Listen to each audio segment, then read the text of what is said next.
Hi again everyone, and welcome back to the Vintage Sewing Machine Garage. You are looking at my Kenmore 158.1931, and you are looking at a view you don't always get from every sewing machine. Not every sewing machine has a side panel, but these do, and it's great because this is a fantastic example to use to illustrate to you what needs to happen behind a sewing machine's levers and knobs. And it just so happens in the design of this Kenmore, pardon me, you can actually see there's a knob set down here, one above, and then there's actually yet another. And if you look closely, you will see, I think you will see,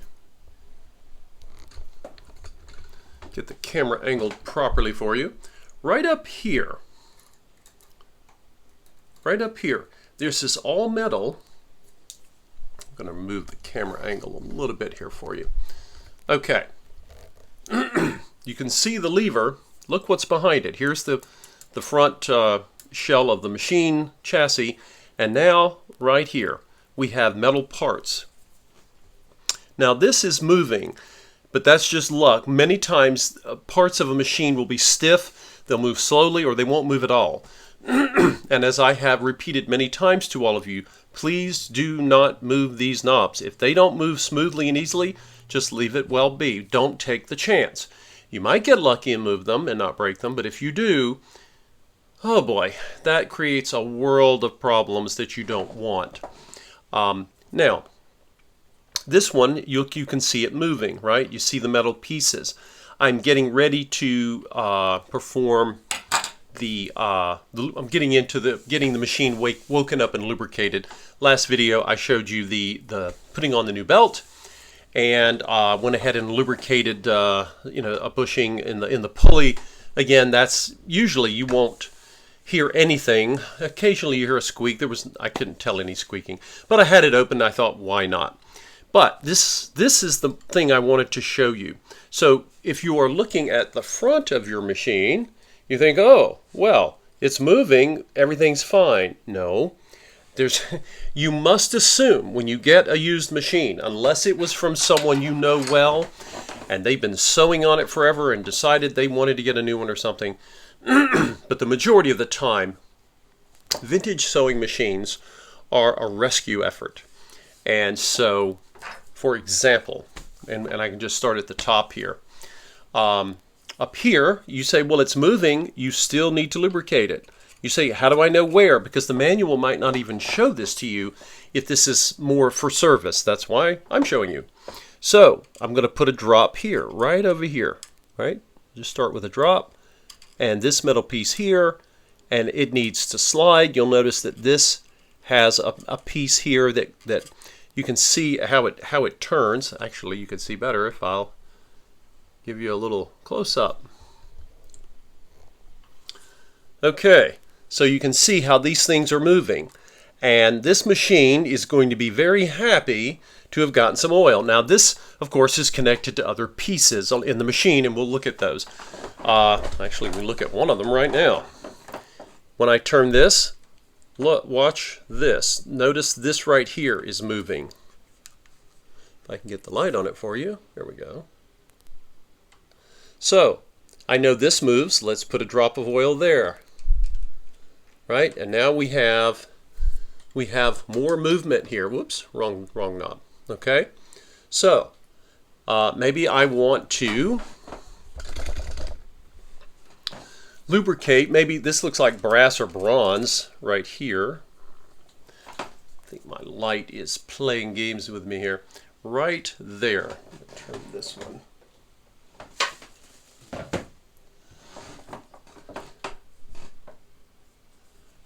Okay, right here. I think now you can see right there. This little, it's basically like a cylinder shaft. I think it's probably made of brass, right? And when this moves, it basically turns, and I want lubrication there. I want that to be oiled. And again, don't put tons of it. You're just going to have a drippy mess if you do that. So that's something you can see from the side. What else can you see from the side here?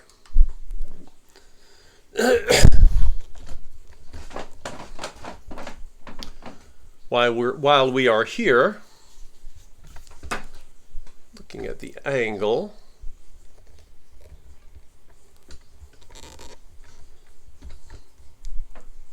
right below, right there. I think we're going to have to get a different view, so I'm going to make sure that what I'm seeing with my eyes, you see with the camera. Okay, right here, okay, we know, and I haven't touched, I think one of these, this inner knob is moving a piece here. Let's get some oil there, right? We're just going to come right, just 2 or 3 drops right there. That's it. Now, and as I start using the knobs, the oil will get work its way around. Now let's go back here, and the one that inspired my thinking, hey, we should do a video here, is this. If you look closely, you're going to see, here's my reverse lever, right? Well, where might I need, now it's moving fine, and notice it's connected to down here where my stitch length knob is. So what am I going to do? I am going to put oil right here. I have access, why not, right?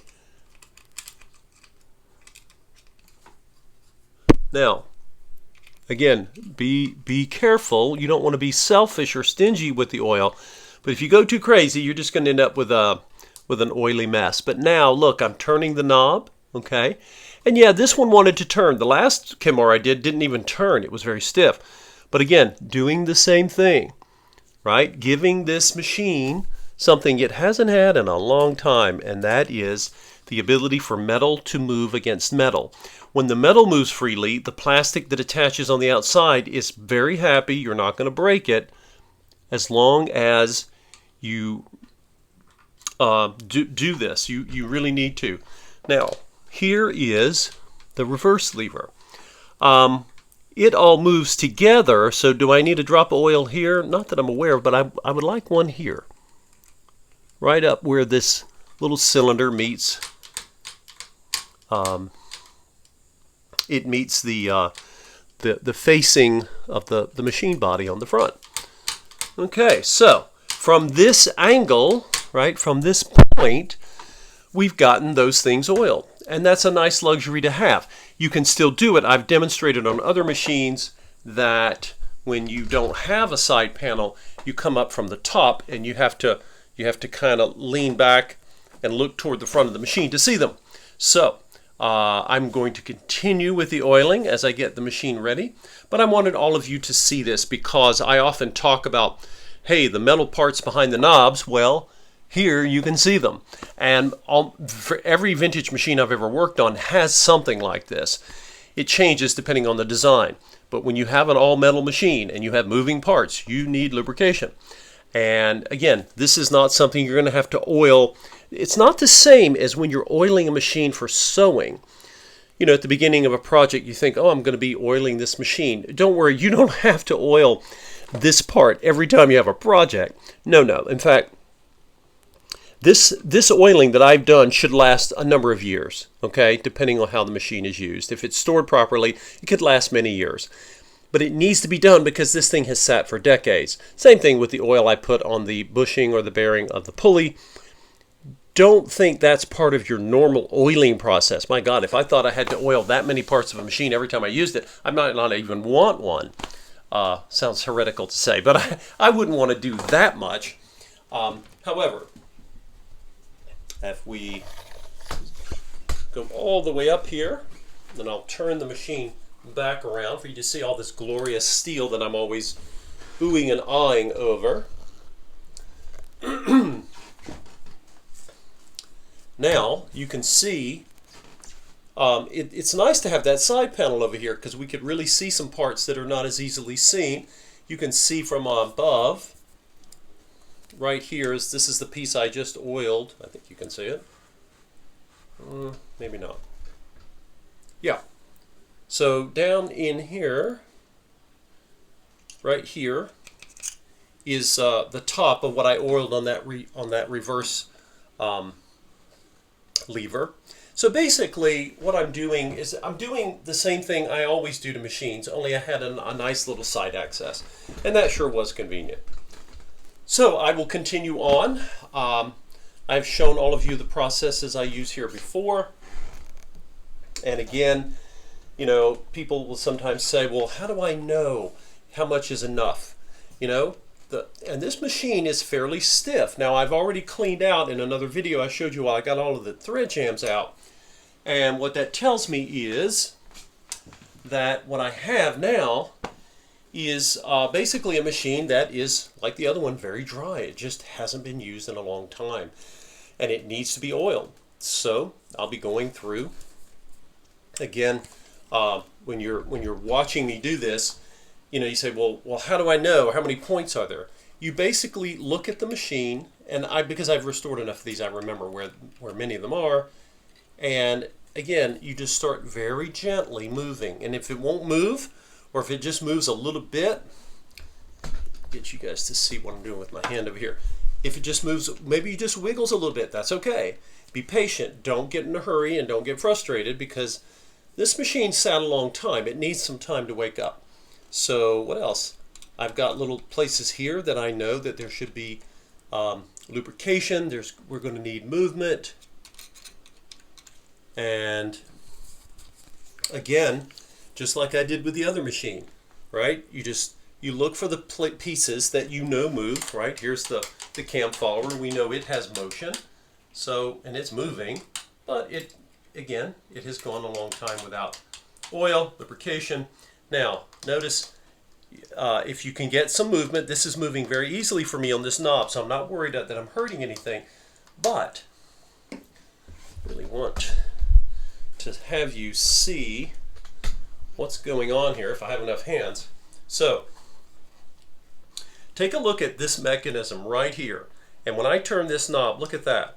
Not only is it moving side to side, there are pieces down here moving up and down, there's a piece over here moving up and down. There's a lot going on, but remember, this machine, or this design of a machine, was created to do far more than a straight stitch. Not that there's anything wrong with a straight stitcher. I love them. Some of the most wonderful machines were only straight stitchers. But the more you want a machine to do without a computer, the more